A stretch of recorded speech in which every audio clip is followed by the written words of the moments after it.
We could have stayed at home. African American women in the Civil Rights Movement.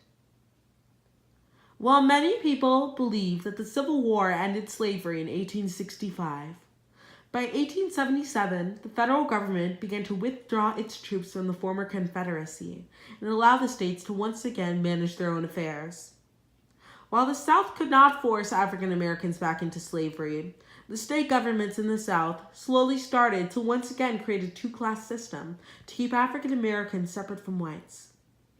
The state governments began to enact state statutes that made the two-class system the law, enforceable by criminal prosecution and even potential jail sentences. These laws, known as Jim Crow laws, existed throughout the South. There were separate churches, hospitals, hotels, bars, restaurants, pools, beaches, drinking fountains, restrooms, theaters, bus and train stations, and even schools.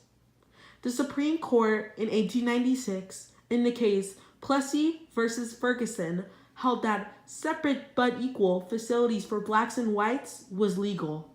The state governments enforced these segregation laws, but the main group to enforce social segregation was the Ku Klux Klan, or the KKK. The KKK used different forms of terror to ensure African Americans adhered to the two-class system. In 1955, the Supreme Court finally reconsidered its decision. In Brown versus the Board of Education, the Supreme Court ruled that in the field of public education, separate but equal was illegal. The ruling was an incredible victory for African Americans. However, the tragedy was that the ruling resulted in horrible violence. White gangs beat, burned, and lynched black activists.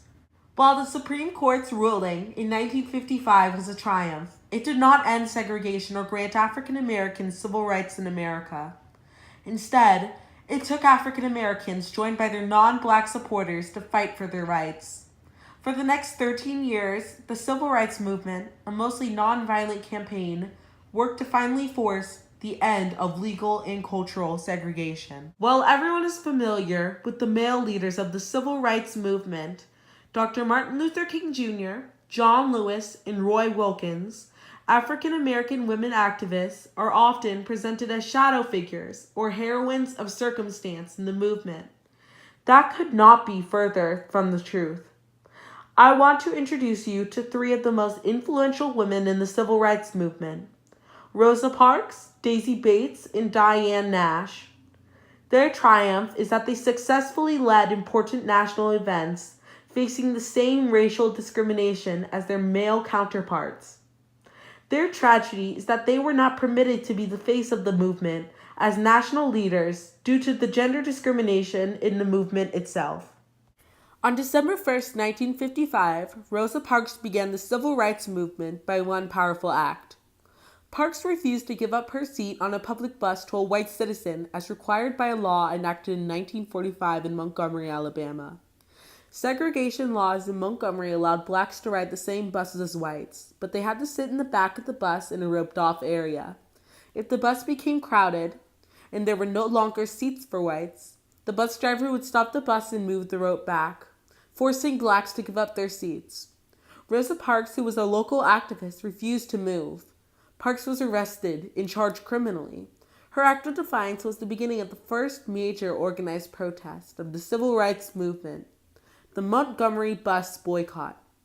While Martin Luther King Jr. was elected as the leader of the boycott, it was only after hearing of Parks' actions did he come to Montgomery to join her and the other protesters. During the year-long protest, the Montgomery Improvement Association, or the MIA, led by Parks, used local black churches as pickup and transfer stations for wagons hired to transport African American workers to their jobs so that they could refuse to use the state public bus system in protest.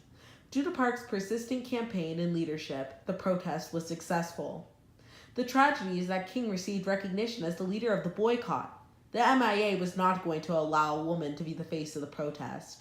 Parks had to take her place at the back of the movement, even if she did refuse to be forced to the back of the bus. The triumph is that the success of the boycott, led by Parks, showed African Americans that when they worked together, they could bring real change. I have been refused entrance on the buses because I would not pay my fare at the front and go around to the rear door to enter.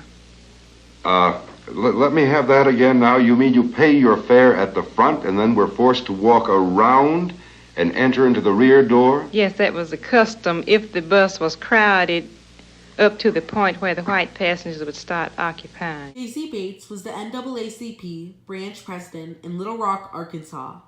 Bates and her husband published a pro-civil rights newspaper in Little Rock. Bates' goal was to integrate the Little Rock school system as the black schools had inadequate supplies, insufficient teachers, and were overcrowded. Bates and the NAACP chose 9 black teens to participate in the plan, 6 girls and 3 boys. In September of 1957, the teens were registered at the white Central High School in Little Rock. The governor of Arkansas was outraged by the black children attending the white school, and he called out the state guardsmen. The guardsmen turned the children away. Ultimately, federal troops were called out by President Eisenhower to escort them into the school. In spite of the ongoing harassment, 8 of the 9 students completed the school year, and segregation in public schools had come to an end. If it was not for Bates, the Little Rock 9 would never have been a success. If you're fighting for the rights of man, you never free from fear. I never know when they're going to pass here and blow this house to bits. We still get flooding telephone calls, the hate mail. But nevertheless, I feel if I'm going to live in this town and live with myself, I must oppose hatred and prejudice in any way that I can. In 1960, lunch counters in local department stores and restaurants were segregated. Managers of these lunch counters and restaurants could refuse to serve African Americans and require them to sit in separate areas than whites. Diane Nash lived in Nashville, Tennessee. Nash saw a nonviolent sit-in at a lunch counter in Greensboro, North Carolina on television and decided to replicate it in her hometown. Nash organized the Nashville Student Movement, or the NSM, which coordinated lunch counter sit-ins throughout Nashville and Tennessee.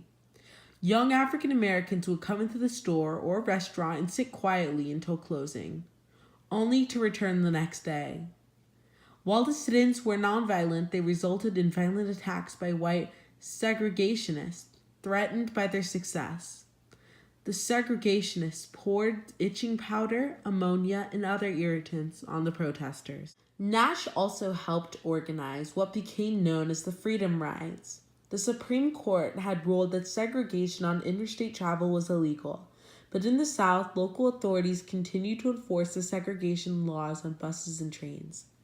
Nash worked to organize the Freedom Rides. Freedom Riders would travel in mixed-race groups on buses or trains to break local and state laws, instituting segregation on buses and trains that traveled between states.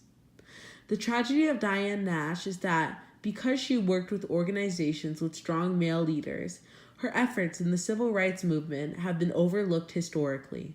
Her triumph is that she was the inspiration and mentor for many young civil rights activists, and without her, the lunch counter protests, sit-ins, and freedom rides would not have happened. In Nashville, I was elected chairperson because people thought I was effective. And I did not have any trouble in terms of being a woman. When were you born? I was born in March of 1943. What was it like to live during the civil rights movement? Well, I was born and grew up in Kentucky, in Louisville. And in 1960, I was 17 years old. And the school that I attended was fairly segregated. There were some black students, but not many. And blacks and whites socially kept to themselves. The leadership of Rosa Parks, Daisy Bates, and Diane Nash made the civil rights movement a success. The tragedy is that they were not permitted to be the public face of leadership because they were women. The triumph was that they chose not to stay at home, but fought significant battles that without them would not have been won.